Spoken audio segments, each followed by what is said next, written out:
This program is rated PG. It contains themes and scenes which may not be suitable for very young audiences. Parental guidance is advised.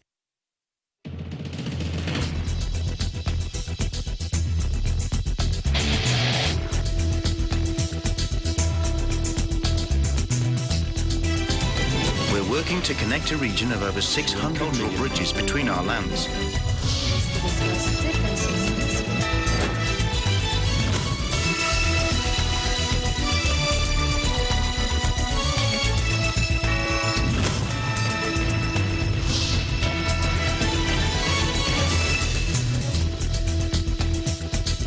Hello, I'm Alma Angeles. We're coming to you live from Manila and Bangkok. Joining me now is Crystal. Hello, Crystal.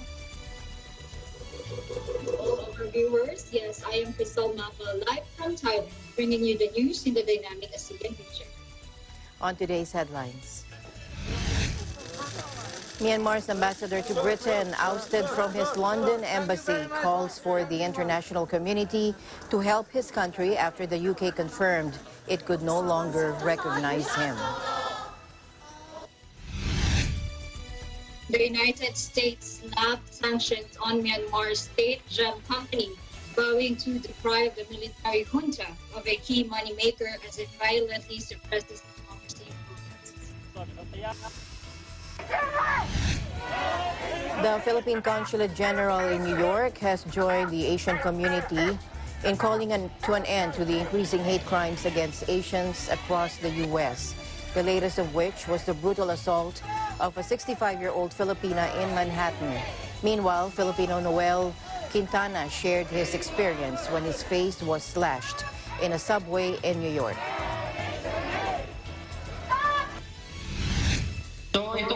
The Philippine Health Department suspended Thursday the use of the AstraZeneca COVID-19 vaccine for under 60 after reports of blood clots overseas in a setback for the country's already slow vaccine rollout.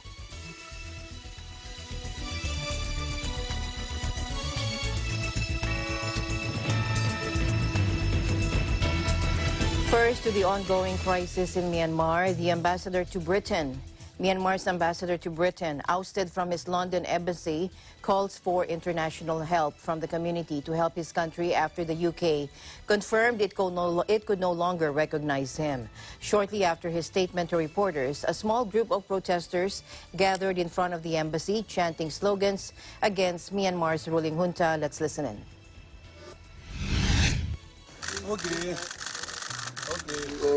Please, assist to our country and help to our country because, without, the international assistance, we couldn't be able to get it this kind of mess. Okay. And what's your plans? What do you want? I told you, move them out. And you will stay? Yeah, of course. I'm an ambassador of Myanmar. But I'm sure that, not in Russia, not in China, but other countries, who knows? If the UK government don't take action and let them continue to have this, they would think that this is normal. They would think that this is allowed. They would think that this is fine to do that in other countries' Burmese embassies. I think it's absolutely ridiculous that I think the UK and Dominic Raab, they've been trying to support Burma, putting out statements of support and condemning the coup, but they let this happen. They're sitting in the embassy right now, and there's a military person in the embassy, and this shouldn't be happening.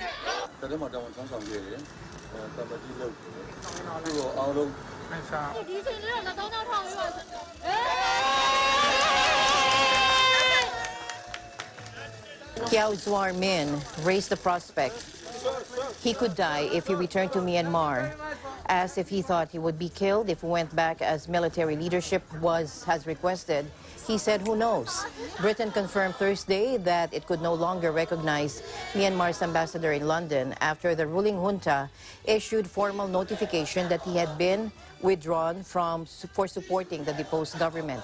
UK sources said the government, in line with diplomatic policy, had to accede to the junta's decision regarding Kyaw Zwar Min after he was locked out of the embassy on Wednesday.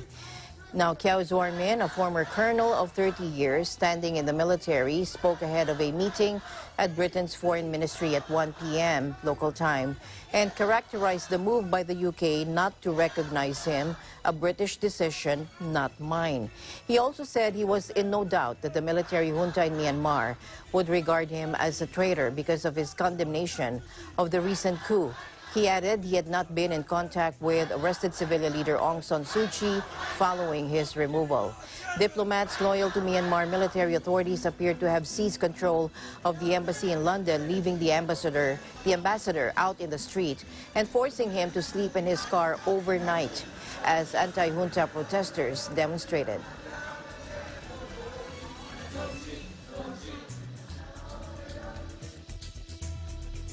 Protesters in Myanmar's southern Langlon Township burned copies of the 2008 Constitution and printed papers of the Chinese and Russian flags, demonstrating their opposition to the two nations' close relations with the military junta.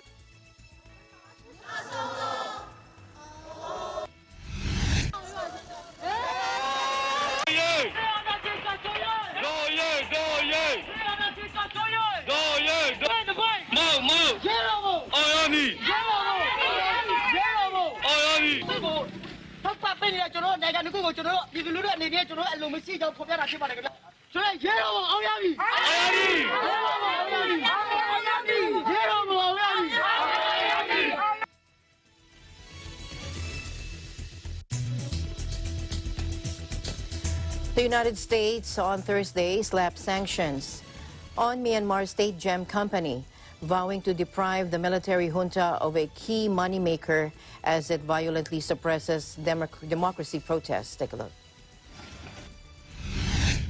The Treasury Department said it would block all assets and ban any transactions with the Myanmar Gems enterprise, which manages the mining and marketing of the country's jade and other gemstones. Secretary of State Antony Blinken said the United States was determined alongside allies to restore democracy and promote accountability in the country formerly known as Burma.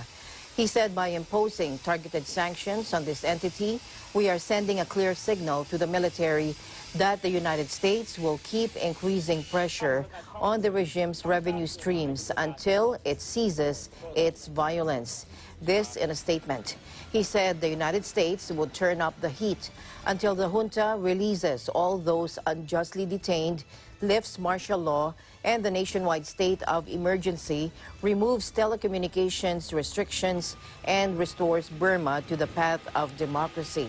The United States has already imposed targeted sanctions on leaders of the military who seized power on February 1, arresting civilian leader Aung San Suu Kyi and launching a crackdown in which more than 500 people have died. The latest action stopped short of returning to a total U.S. ban on the sale of Myanmar's prized jade and rubies, as was in place when the military was last in power. The so-called Jade Act, which Congress lifted in 2016, was popular in Washington but faced criticism that it hurt small-scale miners and traders who were already suffering under military rule. The Treasury Department said in a statement, the new sanctions are not directed at the people of Burma. Days after the coup, the U.S. imposed sanctions on 3 gem companies, the Myanmar Ruby Enterprise, Myanmar Imperial Jade Company, and Cancri Company.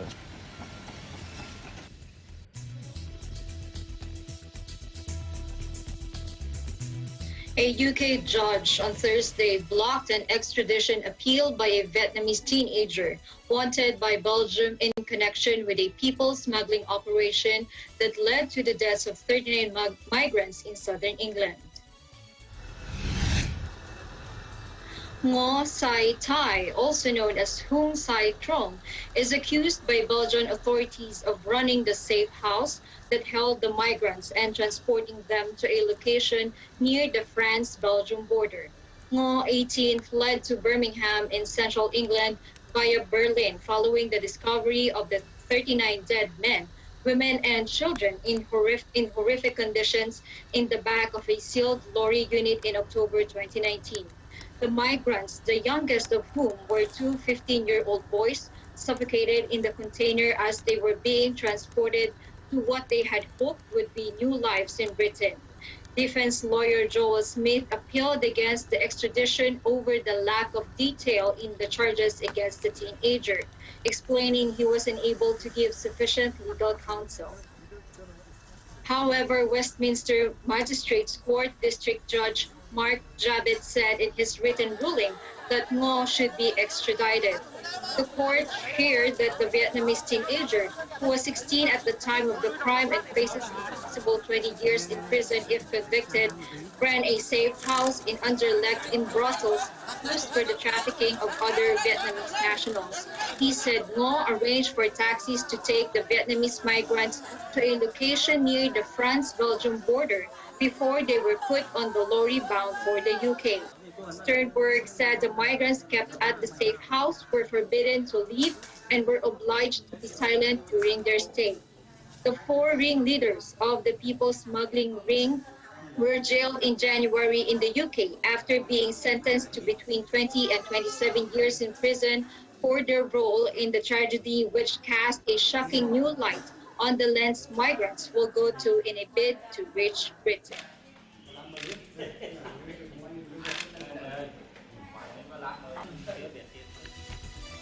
In other news, rescue divers have freed a meditating Buddhist monk from a flooded Thai cave in scenes that echoed the high-profile 2018 rescue of a trapped boys football team. Manas Kemgo, 46 years old, was on a pilgrimage when he entered the Prasaingam cave in Pitsanulok province in the country's north on Saturday to meditate. The monk, wearing only simple brown robes, was trapped inside the cave by severe flooding. A team of divers were dispatched on Tuesday, but quickly ran into trouble. On Wednesday, they mounted a second rescue operation involving 100 people. A small team reached the monk and wrapped him in a foil survival blanket to keep him warm while they checked his state of health. Authorities said the monk had swimming skills, had previously been diving, and was able to cope well with the rescue. The monk is now in hospital with a slight fever, and health workers will continue to monitor his condition. The case drew comparisons with the extraordinary saga of the Wild Boars football team that captivated the world back in 2018.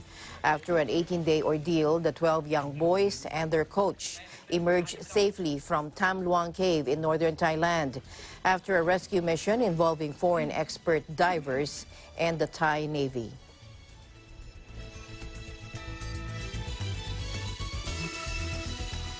The Philippine Consulate General in New York has joined the Asian community in calling to an end to the increasing hate crimes against Asians across the United States, the latest of which was the brutal assault of a 65-year-old Filipina in Manhattan. Philippines Consul General in New York, Elmer Cato, during a Stop Asian Hate forum, urged Filipinos who fall victim to anti-Asian hate crimes or have witnessed such incidents to get in touch with the consulate immediately. Of course.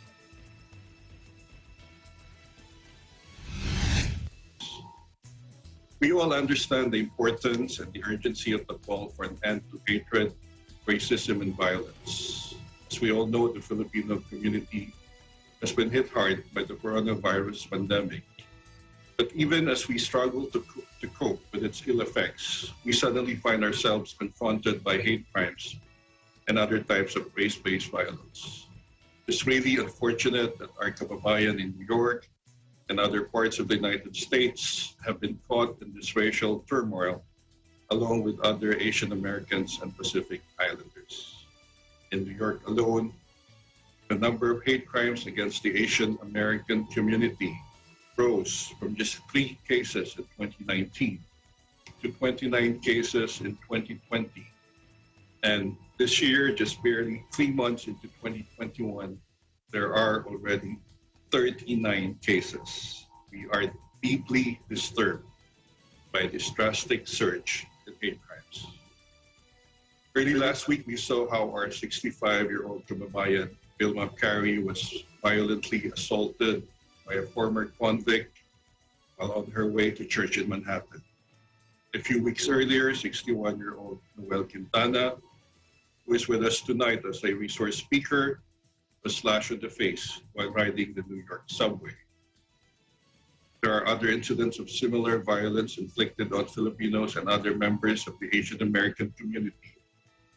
Sadly, many of these incidents went unreported. And that is one takeaway that I wish our participants will remember.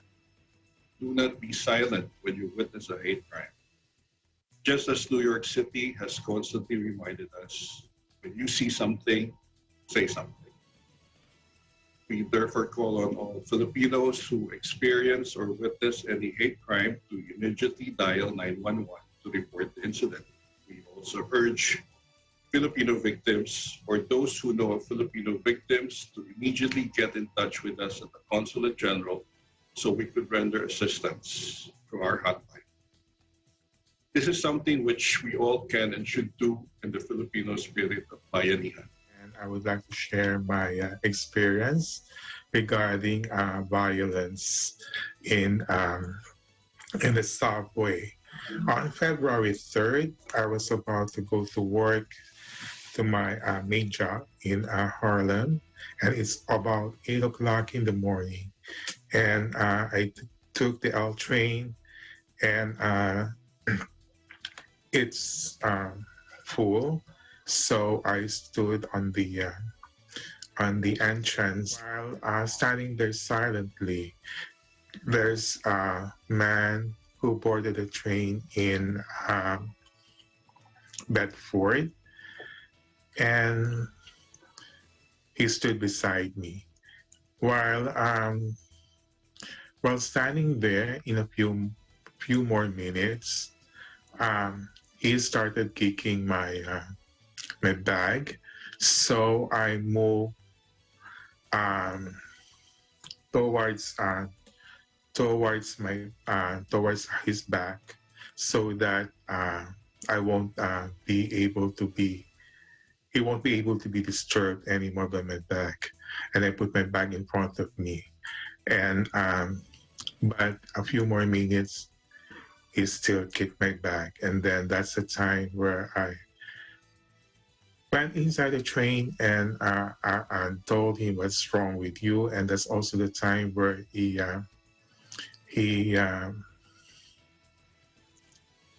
moved forward toward me and slashed me.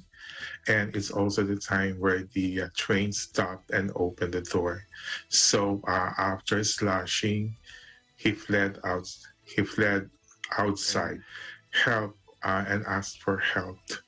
And the lady there called 911, and then the police came in a few minutes, and then a few more minutes, the medic came, and they brought me to Bellevue Hospital, where they operated me for 3 hours. It was hard, but I had to bear this experience alone.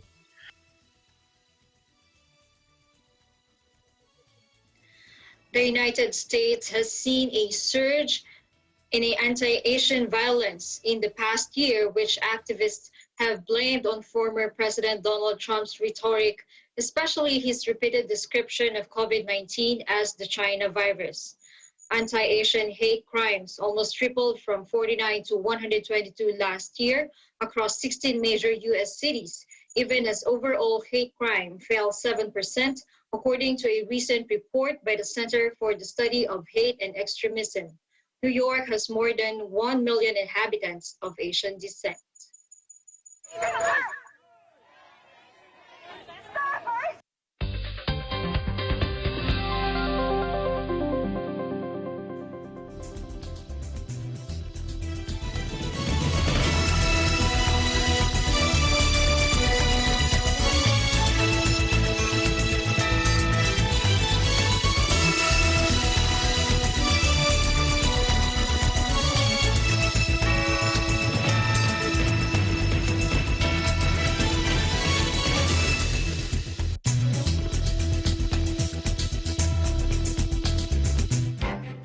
Events happen around us all the time, in our community, in our country, around the world.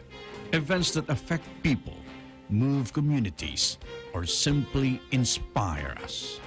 Interesting events that people need to know. In these interesting times, we continue to be a competent partner in delivering news about these events.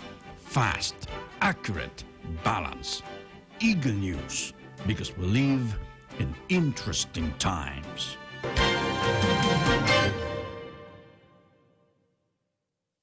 This 2021 ang babago sa inyong kapagkainan dahil may kantahan, kainan, at katatawanan! roll into one! Ito ang It's Sing Time! Lunes hanggang Biyernes, Alas 8 ng gabi, only here at Net 25!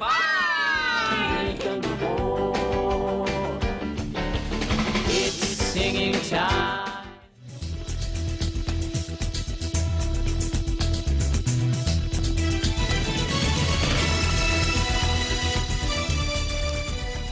Entertainment venues that Bangkok calls risky in 41 provinces, including Bangkok, will close in order to curb the infections. Joining us live from Thailand, here is Gretchen Kusadsad. Hello, Gretchen.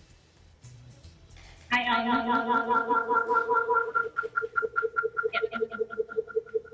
Entertainment venues in Bangkok, Thailand, like pubs, bars, karaoke, and massage parlors in 41 provinces, including Bangkok, which are at risk, are ordered to close for 2 weeks as a new surge of COVID-19 cases spawned by the Tonglor cluster spreads rapidly across the nation. In Chiang Rai also, new cases reached 36 on Thursday, bringing the total number of cases in the latest outbreak to 47. Most of them are linked to clusters from entertainment venues in Chiang Mai and other provinces. Health and security officials also agreed at the Emergency Operations Center, or EOC, meeting that the blanket closure in all provinces nationwide was not necessary. So the CCSA spokesman said that the center decided to make the closure decision public ahead of the signing of the other today so that businesses could prepare in advance. Their prime concern was the spread of the COVID variant of the virus, with cases detected in Thailand for the first time. Meanwhile, the head of the Center of Excellence in Clinical Virology at the Faculty of Medicine, Chulalongkorn University, said that the UK COVID variant now spreading through Thailand might have been brought into the country from Cambodia, either by Thais crossing the border or migrant workers, rather than through the quarantine system. At least 11 provinces at a time of press have already imposed quarantine for 14 days on visitors arriving from Bangkok, Pathum Thani, Samut Prakan, Nakhon Pathom, and Nonthaburi, which have now become centers of the outbreak. The provinces are Buriram, Chiang Mai, Phetchabun, Prachuap, Kirikan, Songkhla, Roy Et, Amnat, Charayon, Lampon, Mukdahan, and Konkan and Bongkan. Today's meeting will also announce a work-from-home policy for state agencies and encourage private firms to allow their employees to do the same. Interior Ministry Anupong Pauchenda said on Thursday there was no need for a nationwide lockdown as long as people strictly follow disease prevention protocols. That is the latest report here in Bangkok. Alma, back to you. Thank you very much, Gretchen, for your update. You have a great weekend. Safe weekend, though. Thank you. And this is Gretchen from Bangkok, Thailand. We live in interesting times.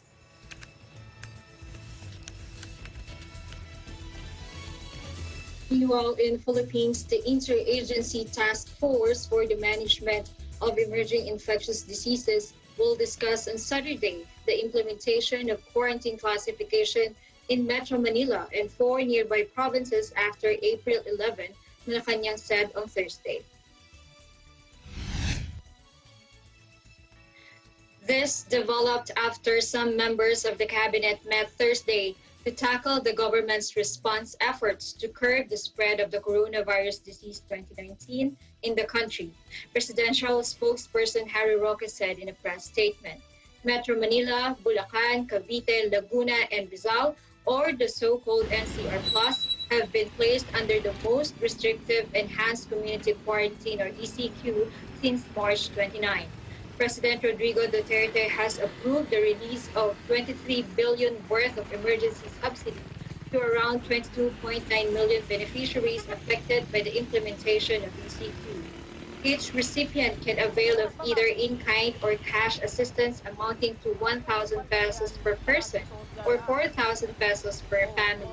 The Department of Social Welfare and Development has provided the local government units with a list of qualified beneficiaries for the latest round of financial and following the reimposition of ECQ in NCR Plus.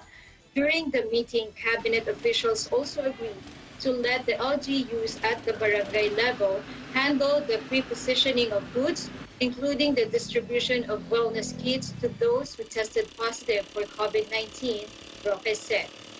Roque added that the government is also exhausting all efforts to address the issue of hazard pay of healthcare workers.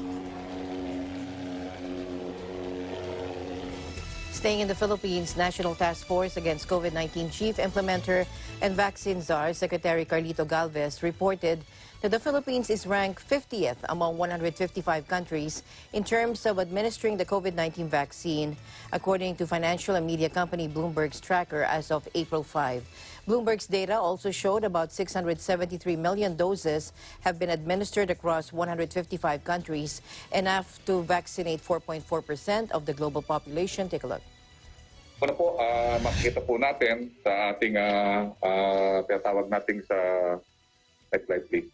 Yung according to Bloomberg tracker, nakikita po natin na meron na po tayong 673 million doses that have been administered worldwide sa 155 countries.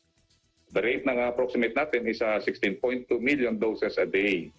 So nakikita po natin na talagang ang nangunguna yung 4 na countries at sila po halos bumubuo ng kumukuha po ng mga tinatawag natin sa global market.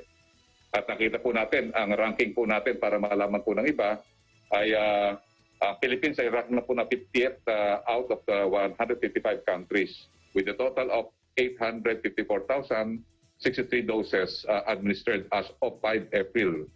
At ang nakita po natin dito, next slide po, ang nakita po natin sa Southeast Asia ay nakikita po natin na pang-ano po tayo, pang-4 po tayo. Ito po, nakita po natin na tayo po ay sumusunod po sa countries ng Indonesia, Singapore, Myanmar, at saka po naungusan na po natin ang Malaysia.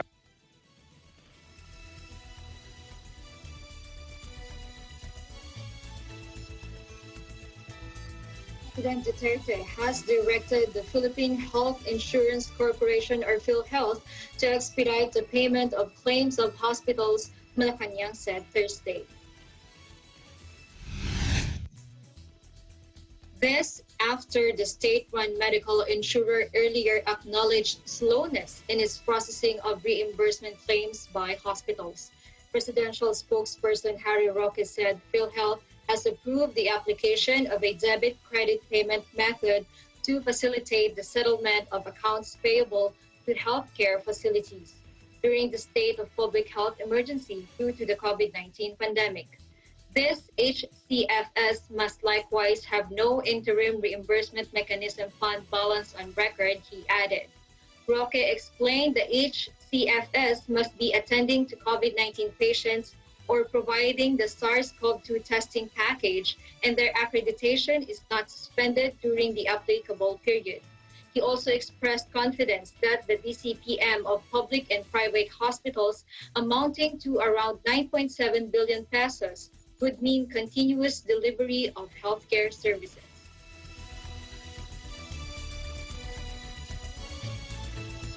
Meanwhile, the Philippine Health Department suspended the use of AstraZeneca COVID-19 jab for people under 60 after reports of blood clots overseas in a setback for the country's already slow vaccine rollout. Now it comes amid a record surge in coronavirus infections that has forced more than 24 million people in the capital and surrounding provinces into a lockdown now. Take a look.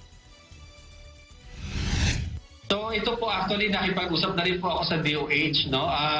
Yun nga po ang nakita ng European Medicines Agency ay merong very rare, no? Kasi out of 200 million na mga nabakunahan ng AstraZeneca, meron po parang mga 16 cases, no? Na tinitingnan nila na possible connected nga po ng blood clotting tsaka yung pagbabago ng platelet. Chinek ko po sa ating National Adverse Events Following Immunization Committee, wala naman daw po tayong kaso na re-report na ganito na napagbaba ng platelet at saka thrombosis dito sa atin. At yun nga po, nakikita ito usually daw sa mga kababaihan na less than 60 years old.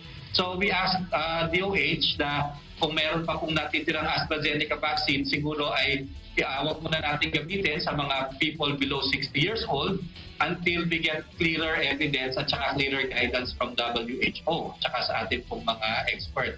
Ang ano naman po actually, wala na po tayong AstraZeneca vaccine at this time dahil talagang naubos na po natin ito, may pailan-ilan na lamang daw at ang susunod natin na ina-expect ay sa isang buwan pa, no, within 1 month pa. So that will give us time to study the evidence and to see kung magkakaroon po tayo ng panibagong guidance sa paggamit ng AstraZeneca vaccine.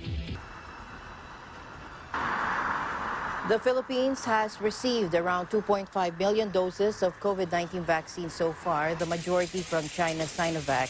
It also got 525,000 AstraZeneca doses through the COVAX program, most of which have been administered already according to official data. The country expects another 3 million AstraZeneca doses in the coming months. The European Medicines Agency examined 86 blood clotting cases, 18 of which were fatal out of around 25 million people in Europe who received the AstraZeneca vaccine. Most of the cases were in women aged under 60.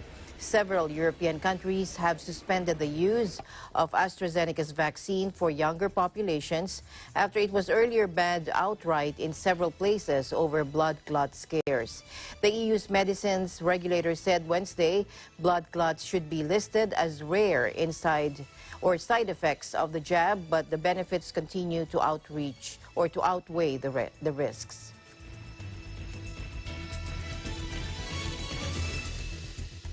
Indonesia warned Thursday it faced delays receiving over 100 million doses of AstraZeneca's COVID-19 vaccine as export restrictions in India and company supply holdups threaten one of the world's biggest jab rollouts. The Southeast Asian nation's health minister, Budi Gunadi Sadikin, slammed the slowdown and said the government was trying to find a solution. And I quote, "We have about 100 million vaccine doses with an uncertain arrival schedule," he told Parliament. "This is not something we can accept." We immediately communicated with AstraZeneca. The world's fourth biggest nation is one of the hardest hit in Asia, with more than 1.5 million virus cases and over 42,000 deaths. Jakarta has announced an ambitious plan to jab more than 181 million of its nearly 270 million people within a year, relying heavily on China's Sinovac jab and AstraZeneca's treatment.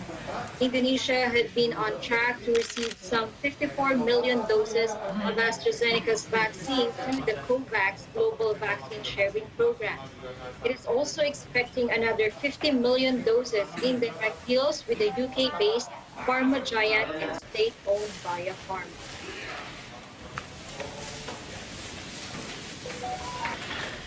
In other news, Indonesian Navy ships packed with aid arrived Thursday in a cyclone-ravaged section of the archipelago. As the death toll from the disaster rose to above 200 people now, including dozens killed in neighboring East Timor. The Navy vessels docked at Lembata and Adonara Islands with a hospital ship that was also en route to the ravaged area, where thousands have been left homeless and dozens are still missing. The storm on Sunday swept buildings in some villages down a mountainside and to the shore of the ocean on Lembata. The Navy vessels are packed with food, including rice and noodles, as well as blankets and other materials for some of the region's more than 20,000 evacuees. Local authorities declared a state of emergency for East Nusa Tenggara, among Indonesia's poorest provinces and the epicenter of the disaster until early May. Torrential rains from Tropical Cyclone Seroja, one of the most destructive storms to hit the region in years, turned small communities into wastelands of mud and uprooted trees, sending thousands fleeing to shelters amid widespread power blackouts. At least 165 people have been listed as dead in Indonesia. Another 37 were killed in East Timor, a tiny half-island nation of 1.3 million, sandwiched between Indonesia and Australia, that's officially known as Timor-Leste. More than 55 people are still listed as missing, with disaster agency officials deploying sniffer dogs to search mountains of debris for bodies and any survivors.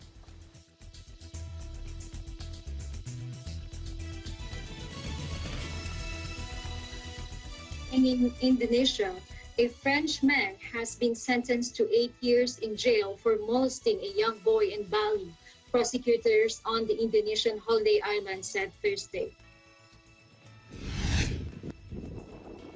Emmanuel Melet, 53, was handed the prison term on Tuesday in a closed-door court hearing held online due to virus restrictions, according to prosecutor Bagus Putra Gede Agung. The sentence was made public on Thursday. Melet's jail term is less than the 12 years that prosecutors had demanded for sex offenses against a 10-year-old local boy last year, Agung added. Medical tests carried out after the incidents confirmed the boy was sexually assaulted, Agung said.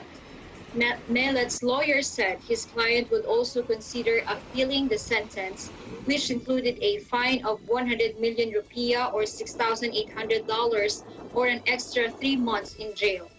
The Frenchman denied the claims he molested the child or threatened him to coerce the victim not to tell anyone about the incidents. Last year, another Frenchman detained in Indonesia on suspicion of molesting hundreds of children committed suicide in his cell. He had faced life in prison, chemical castration, or execution by firing squad if convicted on a raft of charges under Indonesia's child protection laws.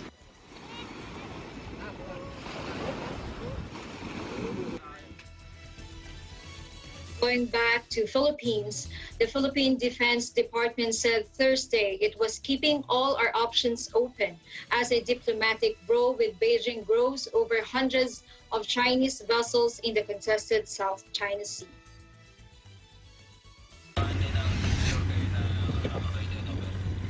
Tensions over the resource-rich waters have spiked in recent weeks after more than 200 Chinese boats were detected at Whitsun Reef in the Spratly Islands, where China and the Philippines have rival claims. And I quote, "As the situation evolves, we keep all our options open in managing the situation, including leveraging our partnerships with other nations such as the United States," Philippine Defense Department spokesman Arsenio Andolong said Thursday.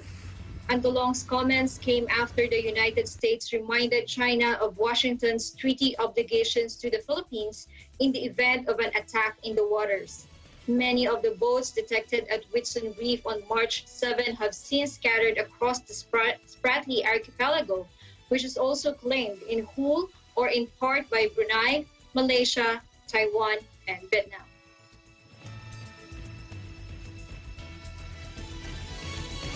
In other news, Malaysia's scandal-plagued former Prime Minister Najib Razak is facing bankruptcy for allegedly failing to pay more than $400 million in taxes, which could bring his political career to an end. His lawyer, Mohammed Shafi Abdullah, argued that the judge in the original trial didn't have sufficient experience in handling criminal cases. Let's listen in.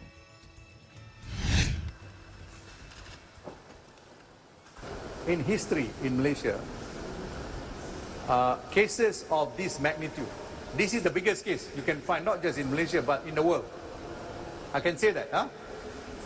So complicated, one would expect a very senior judge with experience in criminal matters to be sent to hear this matter. Because you remember Dato' Harun's case. Najib lost power in 2018 when his party, which had governed the Southeast Asian nation for 6 decades, was defeated at the polls after he became embroiled in a financial scandal. The leader and his cronies were accused of stealing billions of dollars from State Investment Fund 1MDB, and he has since been convicted and sentenced to 12 years in jail in the first of several trials he is facing over the fraud. Last year, a court ordered Najib, who remains free on bail and is still an MP, to pay 1.69 billion ringgit or $409 million in taxes owed between 2011 and 2017. Late Tuesday, Najib said that tax officials issued a notice demanding he settle the bill plus additional costs. Otherwise, they will launch bankruptcy proceedings. If he is declared bankrupt, the ex-premier will lose his seat in parliament and be barred from standing in elections. The 67-year-old insisted he had always paid his taxes and that the case against him is politically motivated. The tax office declined to comment. The prospect of bankruptcy comes as different factions battle for control of Najib's party, the United Malays National Organization, of which he remains an influential member. Despite his involvement in the 1MDB scandal, Najib is still a popular figure with more than 4 million Facebook followers. He began an appeal against his conviction over the 1MDB scandal last year. He denies any wrongdoing.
Nakarating na ho ba dyan si Benedict? Natuloy ba siya? Di kasi siya tumatawag sa akin. Good afternoon, ma'am. Kayo po ba si Ma'am Althea? Ako nga, anong may paglilingkod ko sa inyo? Ma'am, kilala niyo po ba ang phone na to? Wala po ba kayong napansin na may kaaway siya o mga pinagkakautangan, ma'am? May tumawag na po ba sa inyo o nag-text nang hingi po ng ransom o kung ano man? Iniisip niyo ba na may kumidnap kay Benedict? Hello po, tita. Nawawala po si Benedict. Kailan ba ang flight nila, Dolores? Mamayang gabi na ho. May accommodations na ba sila? Fully booked na po lahat ng mga hotels na malapit sa atin. May mga guest rooms naman tayo. What? Here? No, Mom. I don't think so. Alam naman natin ang kalagayan ng kapatid ni Benedict, di ba? Paano kung may mga masirang gamit yun dito? Ako pa ba ang mag-a-adjust para sa kanila? Bakit kung kailan gusto mong mawala sa picture ang fiancé ni Althea, tsaka nawala si Benedict? Parang ayaw ko yata yung gusto mong palabasin. Ito na ba ang paraan mo para hindi matuloy ang kasal nila? How dare you? Ano akala mo sa akin? Desperada. Ambisyosa. Hindi ko kayang gawin yun, no? Baka ikaw pa. Benedict, kung nasaan ka man, kung nakikinig ka, umuwi ka na. Hihintayin kita.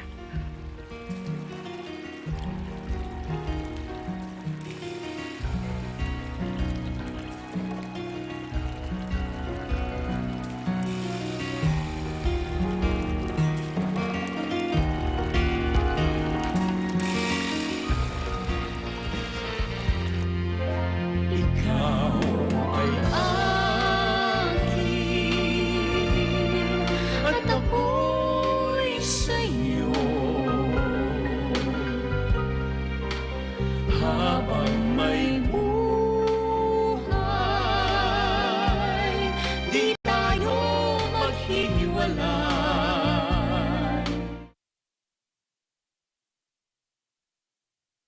Kumanta, sumaya tayong lahat.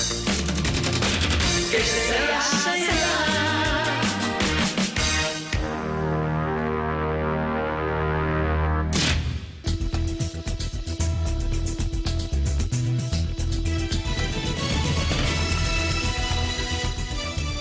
Welcome back. President Duterte today enjoined his fellow Filipinos to exhibit a greater sense of patriotism and solidarity, especially now that the country is still grappling with COVID-19. Take a look.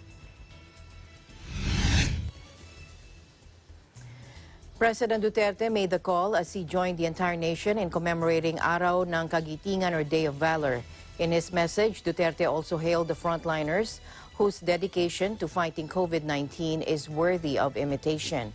He said as we continue to overcome the COVID-19 pandemic, we take a moment to honor the fortitude displayed by our selfless and dedicated frontliners whose unrelenting commitment in this fight reflects the heroism of the warriors of Bataan that continues to inspire in us a greater sense of patriotism and solidarity during these trying times.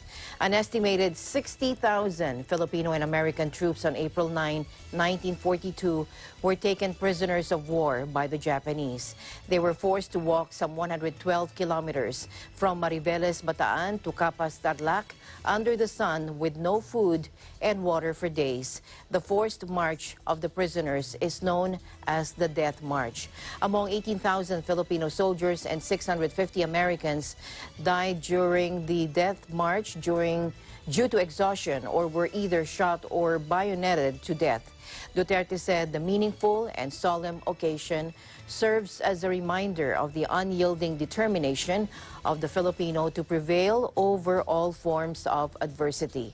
Duterte was optimistic that Filipinos would be inspired by the fallen soldiers whose sacrifice became the bedrock of our resolve to uphold our most cherished liberties.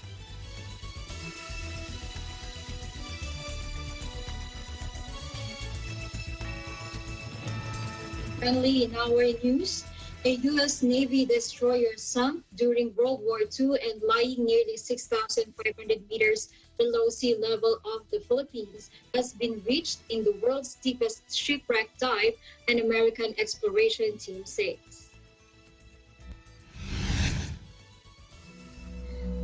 This is the world's deepest known shipwreck located more than 4 miles or some 6,500 meters below the surface of the Pacific. The numbers 557 identify it as the USS Johnston, filmed for the first time underwater by remote-controlled submersible. This destroyer was one of several U.S. Navy ships sank battling a vastly superior Japanese fleet during a furious battle off the coast of the Philippines during World War II. A crewed submersible filmed, photographed, and surveyed the wreckage of the USS Johnston off Summer Island during 2 8-hour dives completed late last month, according to Texas-based undersea technology company Paladan Oceanic. 2 full 5-inch gun turrets, twin torpedo racks, and multiple gun mounts remain in place. Team navigator and historian Park Stephenson said the wreck bore the damage inflicted during the intense surface battle 76 years ago. The 115-meter-long ship was sunk on October 25, 1944 during the Battle of Leyte Gulf as U.S. forces fought to liberate the Philippines, then a U.S. colony, from Japanese occupation.